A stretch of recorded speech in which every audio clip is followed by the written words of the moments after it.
Greetings, friends. Today we'll explore the Buddha's teachings on euthanasia and assisted suicide. This is a complex and sensitive topic, so let's approach it with compassion and wisdom.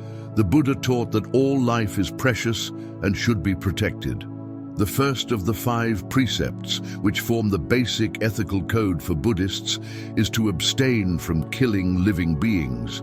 In the Dhammapada, the Buddha says, "All tremble at violence, all fear death. Putting oneself in the place of another, one should not kill nor cause another to kill." This precept applies to all forms of intentional killing, including euthanasia and assisted suicide. The Buddha emphasized the sanctity of life and the importance of not harming others. However, the Buddha also recognized that life involves suffering. In the Dhammacakkappavattana Sutta, he taught the 4 noble truths. Now this, monks, is the noble truth of suffering. Birth is suffering, aging is suffering, illness is suffering, death is suffering. Union with what is displeasing is suffering. Separation from what is pleasing is suffering.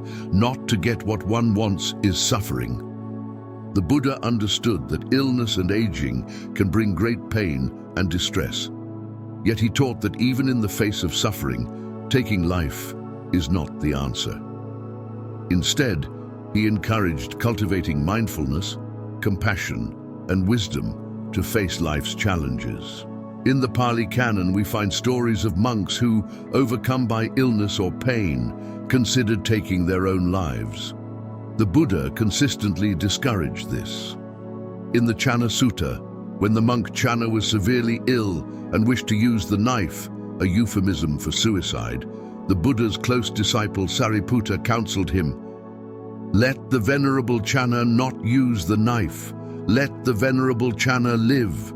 We want the Venerable Channa to live. If he lacks suitable food, I will go in search of suitable food for him. If he lacks suitable medicine, I will go in search of suitable medicine for him. If he lacks a proper attendant, I will attend on him.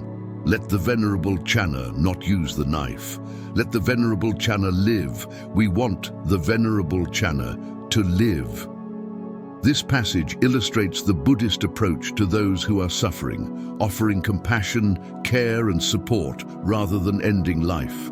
The Buddha taught that our actions have consequences, both in this life and in future lives. In the Mahakama Vibhanga Sutta, he explains, "Beings are owners of their actions, heirs of their actions. They originate from their actions, are bound to their actions, have their actions as their refuge." It is action that distinguishes beings as inferior and superior. Taking life, even with the intention to end suffering, creates negative karma. The Buddha encouraged us to use our human life, precious and rare as it is, to cultivate wisdom and compassion. In the Therigatha, we find the story of Pattakara, who lost her entire family and went mad with grief. The Buddha helped her find peace not by ending her life, but by teaching her to face her suffering with mindfulness. He who's tamed the 5-fold flood, who's cut off the 5 and 5 transcended. He who has 5 factors of striving, he's called a flood crosser not attached to this shore. The Buddha's teachings offer a different perspective on dealing with suffering. Rather than ending life, he encouraged developing mindfulness, compassion, and wisdom to transform our relationship with pain.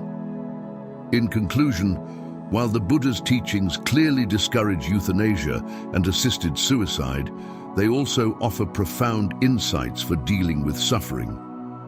The emphasis is on providing compassionate care, cultivating mindfulness, and supporting those who are suffering.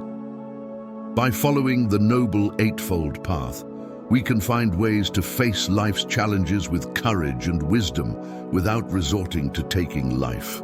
May all beings be free from suffering and find true peace.